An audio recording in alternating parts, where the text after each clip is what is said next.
Alors, on continue. Charlotte, pardon, j'ai un peu empiété sur sur votre timing, mais le Figaro s'est procuré un bilan de la gendarmerie nationale et titre sur la déferlante de la drogue dans nos campagnes françaises.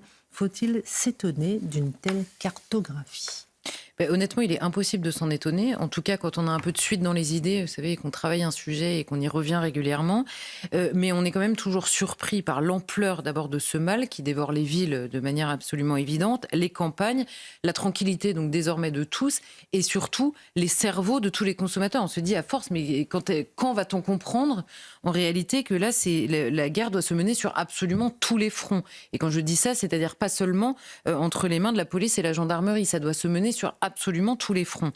Mais quand je dis c'est impossible de s'en étonner si on est un petit peu sérieux, c'est que le 27 novembre dernier, on se souvient, il y avait eu un rapport de la Cour des comptes qui donnait 2 informations sur ce sujet qui nous occupe. 1, 7% des communes regroupent 90% des mises en cause, ça d'accord. Et 2, cette concentration dans les centres urbains ne doit pas masquer, je cite le rapport, la réalité de l'emprise du trafic sur l'ensemble du territoire français, puisqu'il touche 79% des communes par le biais des affaires qui ont été traitées. 79% des communes. Alors on va dire oui d'accord, mais bon, il y en a énormément en Ile-de-France et il y en a 3-4 par exemple en Lozère. Oui, mais ça commence toujours par 3-4. À partir du moment où c'est là, c'est peut-être précisément le moment où il faut s'en inquiéter. Donc en effet, ces chiffres, on les avait. Au printemps dernier, et les téléspectateurs de Face à l'info le savent bien, il y a eu la fameuse commission d'enquête du Sénat qui insistait à son tour sur, je cite encore, l'intensification du trafic dans les zones rurales et les villes moyennes, jusqu'à présent épargnées par la violence. Donc il y avait cette inquiétude qui était portée par plusieurs personnes auditionnées par les sénateurs, avec un chiffre dans ce rapport-là. On trouve désormais dans les campagnes françaises 800 à 900 000 consommateurs quotidiens de cannabis. Donc, qu'est-ce qui se passe quand vous avez 800 à 900 000 consommateurs quotidiens de cannabis ? L'œil des trafiquants s'ouvre immédiatement, de manière progressive évidemment. Ils s'invitent dans les campagnes et on a déjà vu le phénomène dans les villes. À partir du moment où vous avez du cannabis, vous avez des offres et ils sont extrêmement doués en marketing. Les gendarmes, là en l'occurrence, expliquent qu'ils ont exactement le même marketing que les grands supermarchés, c'est-à-dire un marketing extrêmement offensif qui vous fait des offres en permanence. Donc avec le cannabis, cette fois-ci, on vous offre un peu de cocaïne, et puis une fois que vous en avez pris une fois, vous avez envie d'y regoûter, ou un peu d'héroïne, ou un peu d'ecstasy. Donc on vous fait des propositions, et vous créez également, évidemment, le marché. Ensuite, le rapport donc de la gendarmerie que vous citiez, qui est donc détaillé par Le Figaro, qui confirme en effet cette tendance. Le nombre des affaires liées au trafic et aux reventes a explosé de 67% en 10 ans dans les territoires ruraux et périurbains, donc dans les fameuses zones gendarmerie, et plus de 2200 dossiers sont traités en 2023. 2200 dossiers, c'est beaucoup quand même sur une année dans les zones gendarmerie uniquement. Évidemment, toutes les grandes villes étant en zone police. Les procédures pour usage de stupéfiants ont bondi de 63%. L'année dernière, c'est 84 500 infractions à la consommation des stupéfiants. Et vous voyez bien, et on le dit régulièrement, c'est quand même pas la priorité ni de la police ni de la gendarmerie. Donc ça fait beaucoup d'infractions qui sont répertoriées. Donc nous seulement, nous avons des consommateurs, mais il y a évidemment les dealers qu'on suivi et donc la violence qui s'invite avec, c'est-à-dire une succession d'enlèvements, de séquestrations, de règlements de compte qu'on croyait réservés à quelques grandes villes ou grandes banlieues de certaines villes et qui arrivent désormais dans des villages de 300, 500, voire 1000 habitants. Ça arrive désormais dans ces villages-là.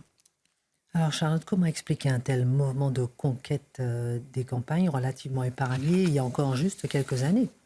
Il y a d'abord une question qui surplombe toutes les autres, évidemment, et qui donne le vertige, et qui concerne une société tout entière, c'est quel manque vient combler cette drogue. C'est-à-dire qu'au bout d'un moment, une telle consommation devrait interroger à la fois les philosophes, les hommes politiques, tous les religieux, les éducateurs, absolument tout le monde devrait se pencher là-dessus, parce que, étant donné les méfaits désormais connus qu'elle génère, désormais observable, à la fois évidemment en termes comme conséquence dans la société, mais surtout simplement les cerveaux, les personnes. On a tous dans notre entourage connu une personne qui a été ravagée, alors plus ou moins directement, mais par la drogue et même par le cannabis. J'insiste là-dessus, quitte à passer pour une vieille icône, je m'en fous complètement. On est en face. Peut-être pas Régis, mais nous on est en face. Non, mais même sur ce sujet, et les ravages sont désormais connus.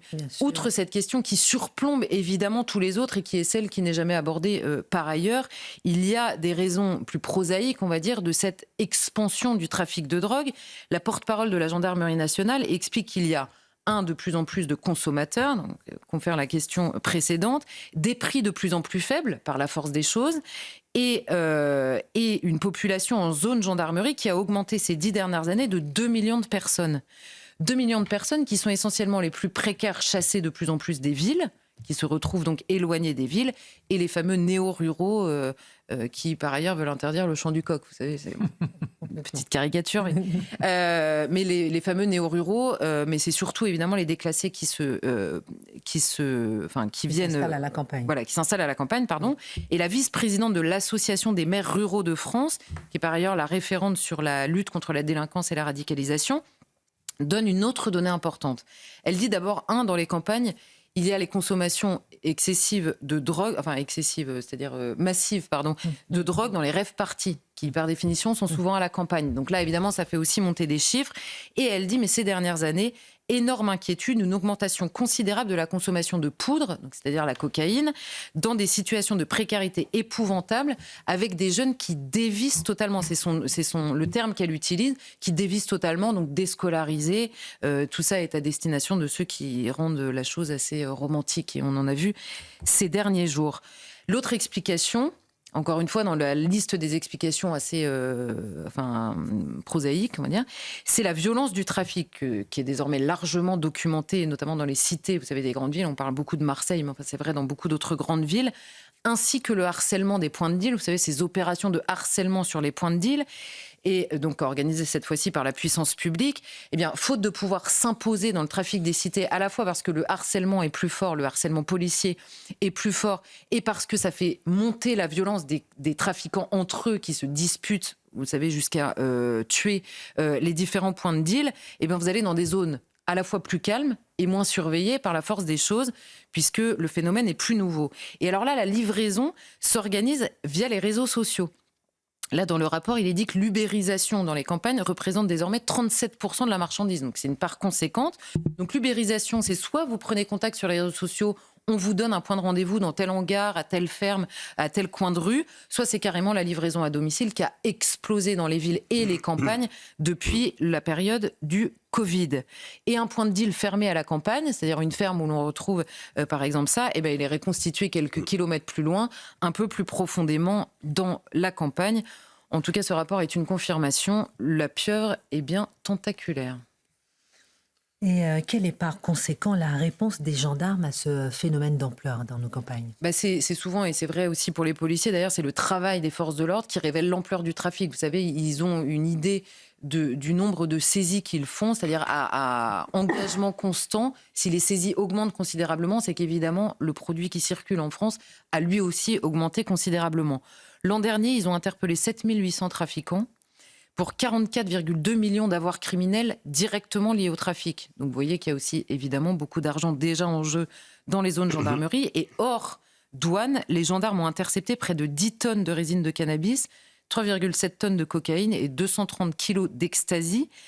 Et l'inventivité dans les drogues étant sans limite, ils ont également saisi 2,2 millions de cachets de drogues de synthèse. On avait parlé du fait que le pays était désormais abreuvé de ces drogues de synthèse, toutes plus dangereuses les unes que les autres. Eh bien, 2,2 millions de cachets pris, notamment dans une prise record au fin fond de l'Isère, vous voyez, non loin de Grenoble. Et il y a également une explosion de la cannabiculture. Vous le citiez tout à l'heure, 100 000 pieds de cannabis saisis en 2023. Et c'est en constante augmentation, notamment ces dernières années, assez récemment. Et on trouve, et la gendarmerie insiste, on trouve surtout de tout, partout. Donc c'est pas simplement un débat sur la question de la cannabiculture, on trouve de tout partout grâce à ces fameuses opérations de marketing. Et le tout est géré par des nébuleuses qui sont locales, plus petites et donc encore plus souples que les gros trafiquants, mais qui par contre ont importé dans les campagnes la violence. Un seul chiffre dans le Grand Est, qui est très touché évidemment en raison de la proximité avec la frontière. 32 règlements de compte répertoriés par les gendarmes l'année dernière, 4 morts, et le phénomène des jambisations. Vous savez, on tire dans les jambes du trafiquant d'en face, le tout dans des zones, je le précise, gendarmerie. Alors on a un général de gendarmerie qui conclut avec cette phrase qu'on a entendue dans la bouche de beaucoup d'autres gens avant lui. Les stupéfiants ont pris une ampleur telle qu'ils sont devenus un facteur de déstabilisation de notre société. il est temps de... Il est plus que temps de réagir. Ouais.